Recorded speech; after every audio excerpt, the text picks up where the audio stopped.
Bismillah. Alhamdulillah hamdan katsiran tayyiban mubarakan fih kama yuhibbu rabbuna wa yardah. Asyhadu an la ilaha illallah wahdahu la syarikalah wa asyhadu anna Muhammadan abduhu wa rasuluh. Ya ayyuhalladzina amanu taqullaha wa qulu qawlan sadida yuslih lakum a'malakum wa yaghfir lakum dzunubakum wa may yuti'illaha wa rasulahu faqad faza fawzan 'azima. يا أيها الناس اتقوا ربكم الذي خلقكم من نفس واحدة وخلق منها زوجها وبث منهما رجالا كثيرا ونساء واتقوا الله الذي تساءلون به والأرحام إن الله كان عليكم رقيبا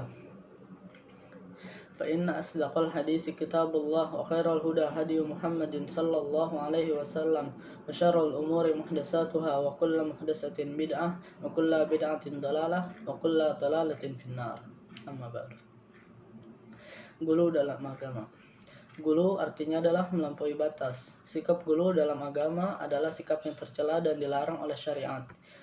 Sikap ini tidak akan mendatangkan kebaikan bagi pelakunya, juga tidak akan membuahkan hasil yang baik dalam segala urusan, terlebih lagi dalam urusan agama. Allah Subhanahu wa taala berfirman, Qul ya ahlal kitab la taghlu fi dinikum ghairal haqqi wa la tattabi'u ahwa qaumin qad dhallu min qablu adallu. Katakanlah, hai ahli kitab, janganlah kamu berlebih-lebihan dengan cara tidak benar dalam agamamu. Dan janganlah kamu mengikuti hawa nafsu orang-orang yang telah sesat dahulu. Dan mereka telah menyesatkan kebanyakan manusia, dan mereka tersesat dari jalan yang lurus. Al-Maidah ayat 77. Dalam hadis yang diriwayatkan Abdullah bin Abbas radhiyallahu anhu, dia berkata, pada pagi hari di Jumratul Aqabah, ketika itu Rasulullah shallallahu alaihi wasallam berada di atas kendaraan. Beliau berkata kepadaku, ambillah beberapa buah batu untukku. Maka aku pun mengambil 7 buah batu untuk beliau yang akan digunakan melontar jumrah. Kemudian beliau berkata, lemparlah dengan batu seperti ini. Lemparlah dengan batu seperti ini. Kemudian beliau melanjutkan, wahai sekalian manusia, jauhilah sikap gulu dalam agama. Sesungguhnya perkara yang membinasakan umat sebelum kalian adalah sikap gulu mereka dalam agama. Ada beberapa ungkapan lain yang digunakan oleh syariat selain gulu ini, diantaranya 1. Tanattu, yaitu sikap ekstrim. Rasulullah Shallallahu Alaihi Wasallam bersabda, halakal mutanatti'un, celakalah orang-orang yang ekstrim. Beliau mengucapkannya 3 kali. Yang kedua adalah tasyaddud, yaitu memberat-beratkan diri.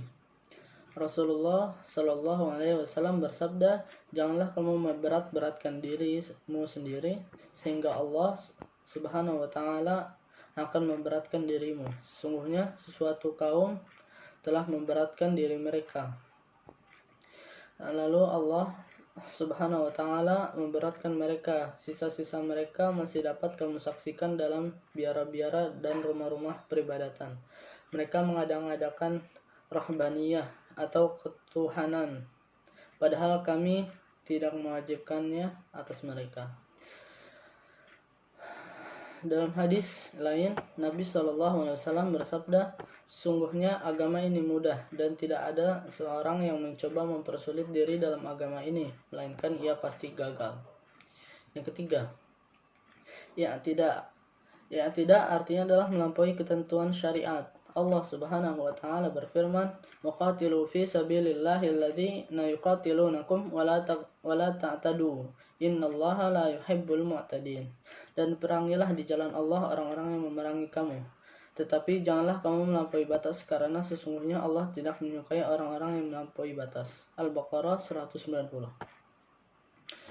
Yang keempat adalah takalluf atau memaksa-maksakan diri. Allah Subhanahu wa taala berfirman, "Qul ma as'alukum alaihi min ajri wa ma ana minal mutakallifin." Katakanlah, hai Muhammad, aku tidak meminta upah sedikit pun padamu atas dakwahku, dan bukanlah aku termasuk orang-orang yang mengada-ngadakan. Shad 86. Sebab-sebab munculnya sikap gulu ini bermacam-macam. Di antaranya, satu adalah kebodohan dalam agama. Ini meliputi kebodohan terhadap tujuan inti syariat Islam dan kaidah-kaidahnya.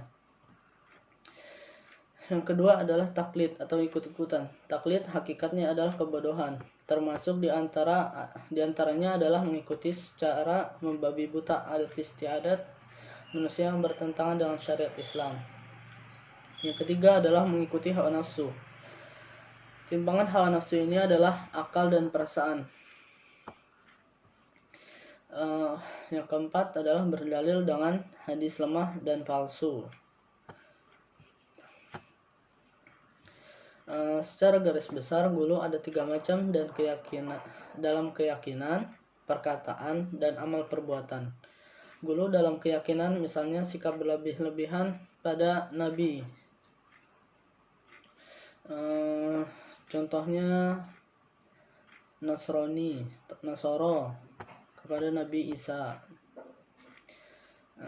Gulu dalam bentuk ucapan misalnya adalah puji-pujian yang berlebihan terhadap seseorang, doa-doa dan zikir bid'ah, dan misalnya puji-pujian kaum sufi terhadap Nabi SAW dan wali-wali mereka. Gulu dalam bentuk amal perbuatan misalnya mengikuti was-was dalam bersuci atau ketika hendak takbiratul ihram, sehingga kita mengulang-ulang wudhu kita. Mungkin ini saja yang bisa Anda sampaikan. Kurang lebihnya mohon maaf. Assalamualaikum warahmatullahi wabarakatuh.